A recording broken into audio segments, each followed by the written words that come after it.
I thought I'd tell you yet one of my other adventures, or whatever you'd like to call them. Now, anyone who's seen the video of me being interrogated by the KBG or in the Play Next would think I'm just spoofing, that it's all in my imagination, but it's not. These things really did happen. On this occasion, I'm going to tell you about when I was in Lisbon in July, I think it was, in 1975, when the Socialists took over power from the president. It happened, I used to go down to Lisbon quite a lot, and anyway, this occasion, my very good friend, who had the wonderful name of Excelentíssima Senhora Dona Josefina de Spinwell e Pita, that was the type of life that was lived in Lisbon.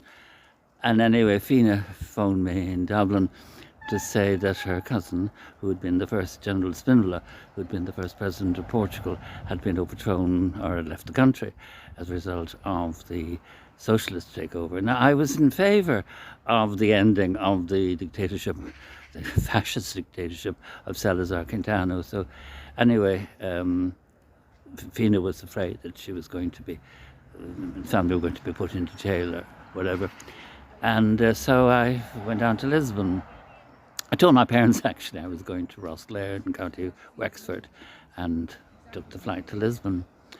And well, at that stage, the city, they were waiting for expecting an army to come down from Oporto to liberate the city. So it was rather tense. I mean, on occasion, Fina and I barricaded the windows with pillows in her apartment, and drank some whiskey. What else would you do in the middle of a revolution?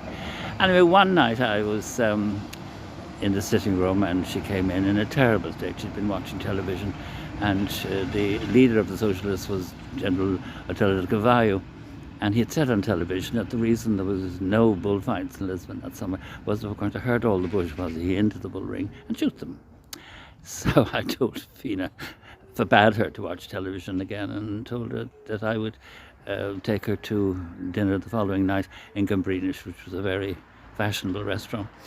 So the following night I was waiting for her in the sitting room, and she came in. Now, she was a very elegant and very beautiful woman, and she came in with a headscarf and a raincoat, and I said, oh grief, she's flipped her lid.